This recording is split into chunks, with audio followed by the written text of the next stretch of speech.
नमस्कार दोस्तों। अंग्रेजों और पूना के पेशवाओं के बीच भीमा कोरेगांव की लड़ाई 1 जनवरी 1818 को खत्म हुई, जिसमें अंग्रेजों ने जीत हासिल की और भारत पर अपना एक छित्र राज्य स्थापित करते हुए एक और जीत दर्ज की। इस लड़ाई में महार रेजिमेंट ने बहुत कम संख्या में होने के बावजूद ब्रिटिश सेना के लिए जीत का मार्ग प्रशस्त किया। हम में से कई लोगों को महार रेजिमेंट द्वारा इस तरह से अंग्रेजों का साथ देने पर आपत्ति हो सकती है, लेकिन इसके पीछे के कारणों को जानने के बाद शायद हमारी आपत्ति कम हो जाए। मैं खुद एक स्वतंत्रता सेनानी का बेटा होने के नाते महार रेजिमेंट के बारे में लंबे समय से जानता हूं। तब तक मुझे भीमा कोरेगांव के विजय स्तंभ को देखकर गुस्सा आता था। राष्ट्रीय सेवा दल में शामिल होने और दलित विमर्श और बाबा साहेब अंबेडकर और महात्मा ज्योतिबा फुल्ले के साहित्य से रूबरू होने के बाद मेरी आपत्ति खत्म हो गई।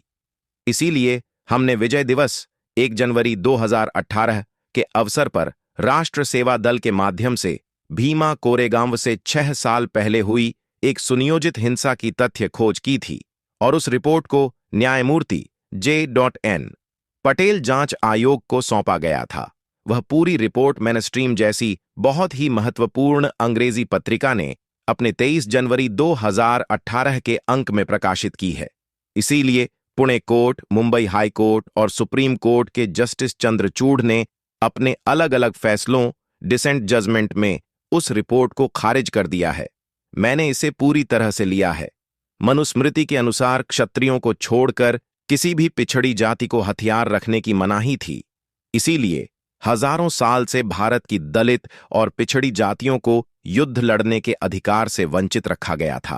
अंग्रेजों ने महार रेजिमेंट बनाई थी और इसीलिए इतनी विषम संख्या के बावजूद भी महार रेजिमेंट ने अपनी जान की बाजी लगाकर भीमा कोरेगांव की लड़ाई लड़ी और जीती।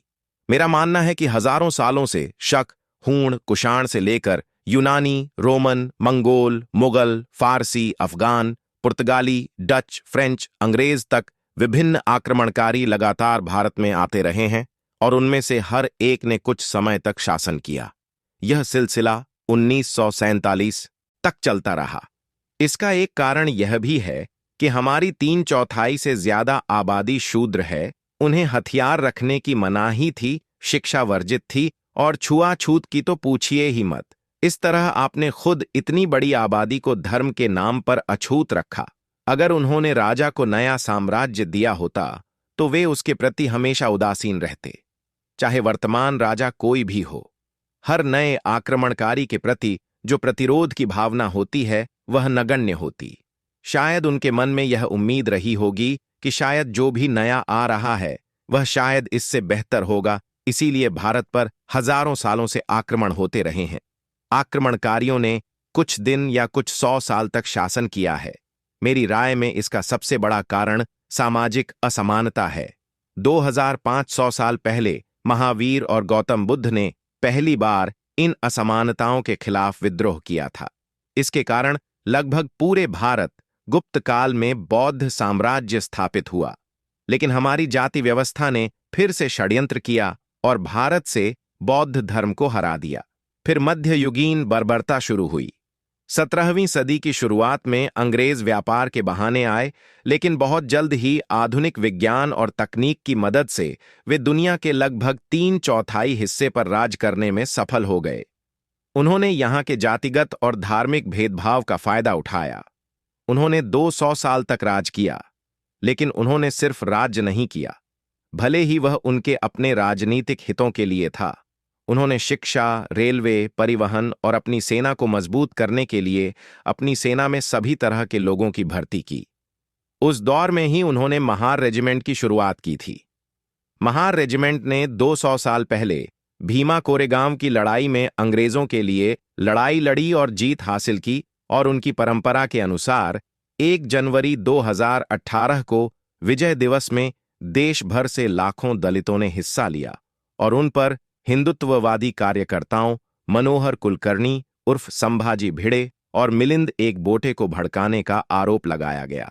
हजारों गाड़ियों में तोड़फोड़ की गई, कुछ को जला दिया गया और कुछ लोग इसमें मारे गए। आज इसके 6 साल पूरे हो रहे हैं। हिंदू लोगों के खिलाफ हिंदुत्व हमारी राजनीति में सबसे महत्वपूर्ण बात है। गांधी जी हिंदू लोगों की तरफ थे और गोलवलकर हिंदुत्व की तरफ थे। डॉ बाबा साहेब अंबेडकर ने दलितों के लिए महाड़ झील खोलने के लिए आंदोलन शुरू किया, लेकिन उनकी मदद करने के बजाय हिंदुत्ववादियों ने उन पर हमला कर दिया। उन्होंने पत्थर और लाठियां बरसाईं। यह बाबा साहेब अंबेडकर के बौद्ध धर्म स्वीकार करने से 20 साल पहले की बात है। क्या आप कोई ऐसा उदाहरण दे सकते हैं जहां हिंदुत्व समर्थकों ने दलितों को उनके अधिकारों की लड़ाई में समर्थन दिया हो? क्या हिंदुत्ववादियों ने दलितों, पिछड़े वर्गों और महिलाओं के लिए महात्मा ज्योतिबा फुले और सावित्रीबाई के किसी भी प्रयास का समर्थन किया? फुले गैर ब्राह्मण थे, लेकिन आगरकर, चिपलूनकर, गोखले और कर्वे जैसे ब्राह्मण सुधारकों ने उनका साथ क्यों नहीं दिया? इसका मुख्य कारण यह है कि ये सभी समाज सुधारक ब्राह्मण थे और उन्होंने समाज सुधार का काम ब्राह्मणों के बीच ही किया। भारत के स्वतंत्रता संग्राम के ऐसे महान नेता लोकमान्य तिलक ने कहा था कि कुंबी, माली, तेली, तंबोली और अन्य पिछड़े वर्ग क्या विभिन्न जातियों के लोग हल चलाना और राज्य करना छोड़ देंगे? फिर छत्रपति शिवाजी महाराज कौन थे? हमारे देश के स्वतंत्रता संग्राम की शुरुआत से ही इस बात पर बहस होती रही है कि पहले क्या होना चाहिए, सामाजिक सुधार या राजनीतिक सुधार।